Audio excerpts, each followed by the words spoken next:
What's up, guys? I'm Mama K, and I recently reached round 999 on the tomb with 0 downs.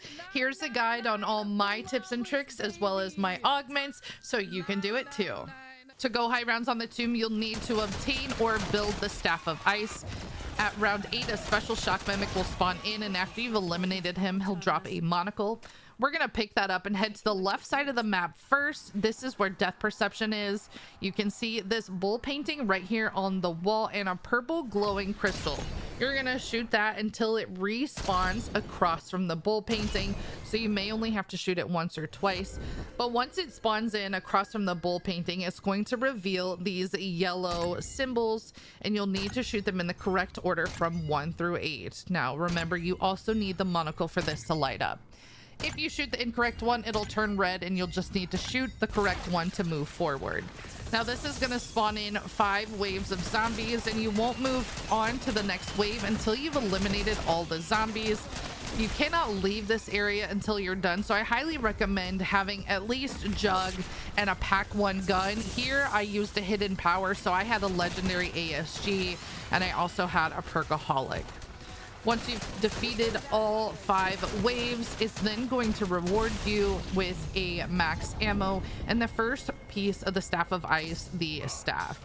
You're going to grab that and head to the right side of the map. This is where Deadshot Daiquiri is. You're going to repeat the same process, shooting the crystals until it moves across from an archer painting on the wall just to the left of the workbench. The only difference between this one and the other one is this one has 10 Roman numerals instead of 8. If you're by yourself, you can train the zombies or use a decoy. You'll need to survive the waves of zombies. Again, these are going to get progressively harder, so make sure you're prepared as you go in. And once you're done, you will get the headpiece, the second part of the Staff of Ice. Next, you're going to take this to the Dark Ether Nexus. There is a wall right in the middle, and you'll interact to place both pieces of the Staff of Ice. You'll need to then defend the Staff of Ice. So this is going to spawn in zombies, and you'll need to protect the Staff of Ice until it is done building. Now, I'd highly recommend using the energy mine with the turret augment. That's really going to help, and also decoys. Just stay alive and protect that Staff of Ice. Now, if you don't want to do this step, you can use a Wonder Bar Gobblegum and try and hit the mystery box. This is what I do on my high rounds because I don't use Wonder Bars any other time. Now, what I would recommend, if you don't get the Staff of Ice, you can use the respin Gobblegum. Do not pick up that first weapon and it will respin. So there, it gave me the Staff of Ice. Next, we need to upgrade the Staff of Ice. The first part is shooting 3 crystals in less than 10 seconds. You'll want to do it on the speed cola side so you can keep the stamina up side closed. After you've shot all 3 and you've got the line from Archibald, you'll head into the Dark Ether, and we're going to be looking for 3 runes floating on top of the rocks. Now, you'll need to shoot those with the Staff of Ice. Once you shoot them and they move, you'll know that they're coming down. One thing I'd like to do, because I stream on 2 platforms at once, my settings are pretty low. So I like to change my FOV from 120 down to 60. It really helps me see that symbol clearly. So you're going to look up in the sky and look for these symbols. Now you can write them down. I like to give them funny names. So the first one was penguin, the second one was pizza, and then as I shot this third one, I like to call that one stick. Everybody has different names. It's fine. Once you have hit all 3, you're going to find which of the transport doors are closed. Now, you obviously can't go to the closed one, so you'll need to wrap around. Again, try to avoid the stamina upside if you can. If your yellow door is closed, there's nothing you can do, so you'll just have to go through that one. Now you're going to shoot the correct symbols that you see. Again, I had penguin, pizza, and stick. And if you see the symbols lit up on that door, that's how you know you've done it correctly. If you go through and you fall straight down, it means you didn't shoot the correct symbols. In this step, you'll need to activate the orb, and then you're going to get zombie kills. If you're playing with a squad, everybody will need to move together. If they get too far apart, you will fail this step.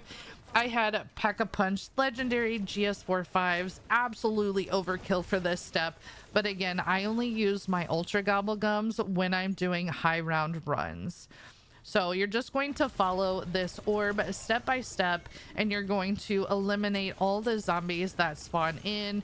Really take your time. If you want to use decoys to help alleviate some of those zombies that are coming in, you can, but you do need to get those kills to move that orb. I always end up running out of ammo at some point, so I was able to switch over to my ice staff, and it's not as good as the upgraded staff of ice, but it still gets the job done when you need it to.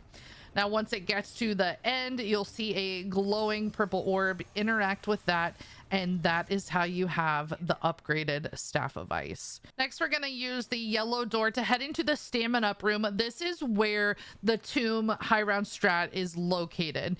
You're going to do your best to keep both those doors closed. So to go in and out of the area, you're going to use the yellow transport. Now, if you have to open up the left side door, that'll take you towards quick revive. That's okay. Just keeping that door closed is going to make this go by a little bit faster. So as you're looking at Stamin Up, to the right of it, there's a pillar. You're going to put your back right next to that pillar.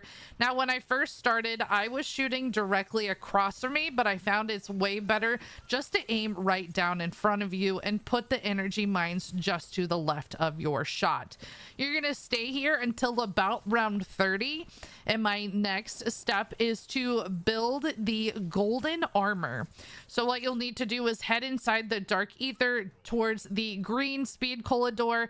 There's a box right here to the left. Melee that, and you're going to grab the bronze statue. If you don't have a mutant injection, you'll need to buy one. So going to round 30 is going to make this golden armor Easter egg easier. We're going to head across the map over here towards Jug. Just to the right of it is our second box. I like to use that charge ice staff just so the zombies can't get me while I'm trying to melee that box. Next, you're going to head through the blue door. This is going to take you to spawn.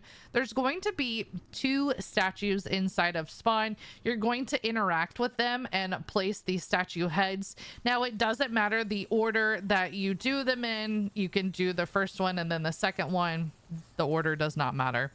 Again, using the ice staff to protect myself, I'm going to place that head.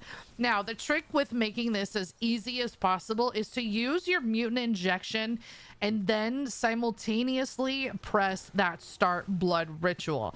But a pro tip, you absolutely want to make sure you're hitting your mutant injection button first, because if you happen to start the ritual first without starting your mutant injection, you're not going to be able to use that. And this part can be pretty tricky.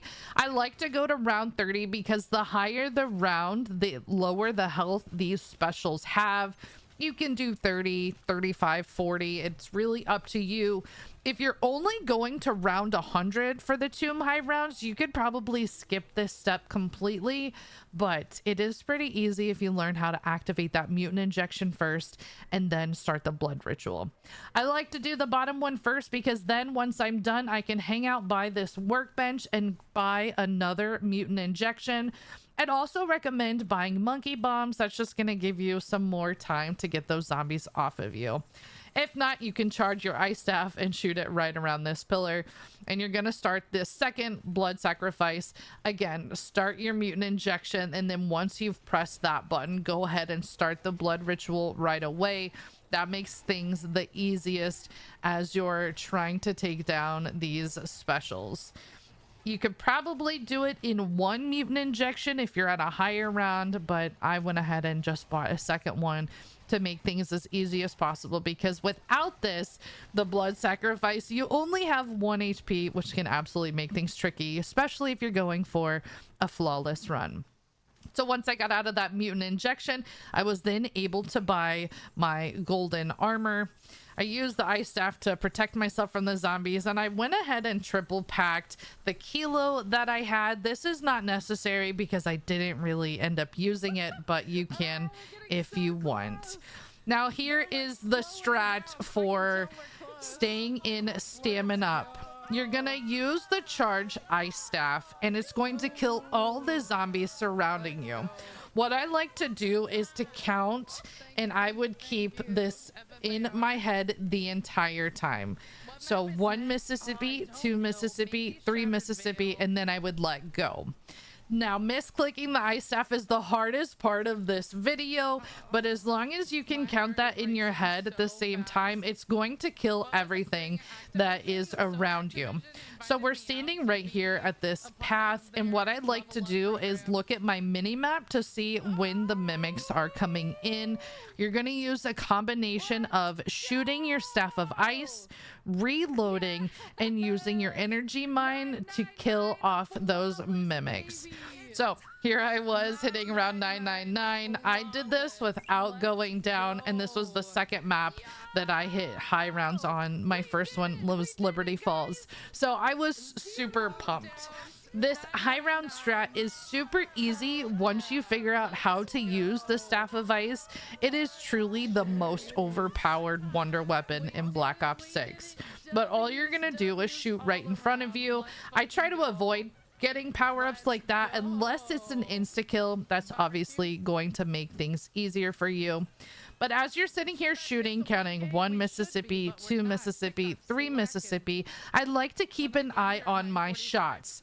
Now, if I misclick, if you misfire the Staff of Ice, instead of going from 6 to 3, because a charged staff uses 3 shots, it went to 4.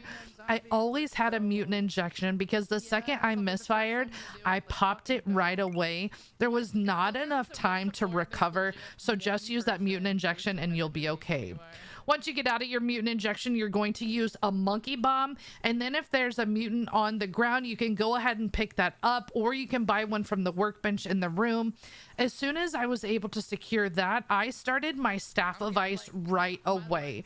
Even though the zombies were distracted by the monkey bomb, it just created that frost barrier. So once the mimics were done, it was already slowing them. So if you need to go ahead and use a second monkey bomb, you can. But I like to use the mutant injection when I get out, throw the monkey bomb, and then start charging your Staff of Ice where you're at again. So my biggest tip with high rounds is to always have a backup plan. So again, if you misclick on that Staff of Ice, just go straight into your mutant injection. Sometimes I would try to use a monkey bomb, but I just found it was a little too risky, and sometimes it was a close situation. So all you're gonna do is charge the ice staff. I counted 1 Mississippi, 2 Mississippi, 3 Mississippi, and I let go. When you see a horde of mimics, you're going to rotate from shooting your ice staff, reloading, and then firing the energy mine.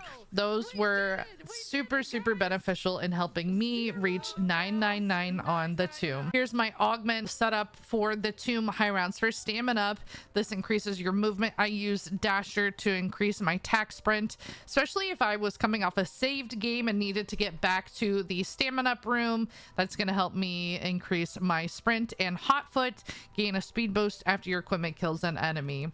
Quick revive, I have Dying Wish, so instead of knocking you down, if you're about to go down, it'll take you to 1 HP. This is super helpful when you get into those misclick situations with the ice staff.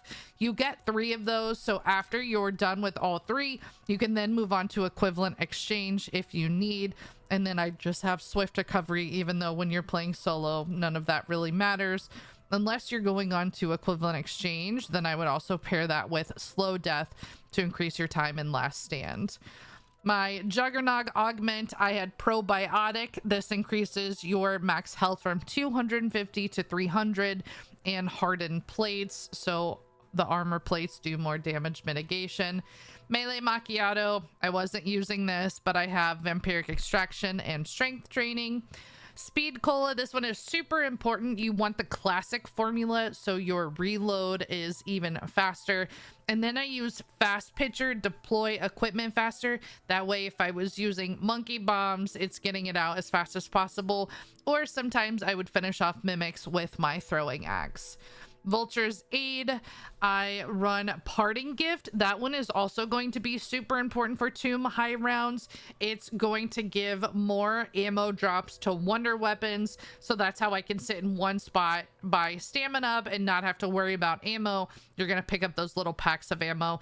And then Picky Eater, if you use your monkey bomb, you have a higher chance of getting another one back, so you don't have to worry about getting over to the workbench. Death perception, I had critical eye, a small chance that a body shot becomes a critical shot. I put that on since I knew I was using the staff of ice, and you're hitting body shots. Hopefully that would help and make it a crit. And then bird's eye view, minimap scan rate is increased.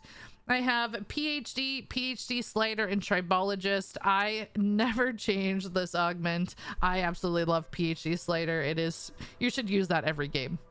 Deadshot daiquiri, I have deadhead, further increased critical damage, and dead break. This one isn't really as relevant because you're using the staff of ice, but that's what I have. Same thing with double tap, double impact, and double time. Those aren't going to work on the wonder weapons, so that's why I have that set up. And then elemental pop, when you reload, I use electric cherry. It creates that little extra electric charge. I also think that was really good for taking out the mimics. I talked a lot about my strat of how I would shoot the staff of ice, fire a energy mine, and then reload. The reload was to help get that electric cherry going. And then the minor I had was chillberry.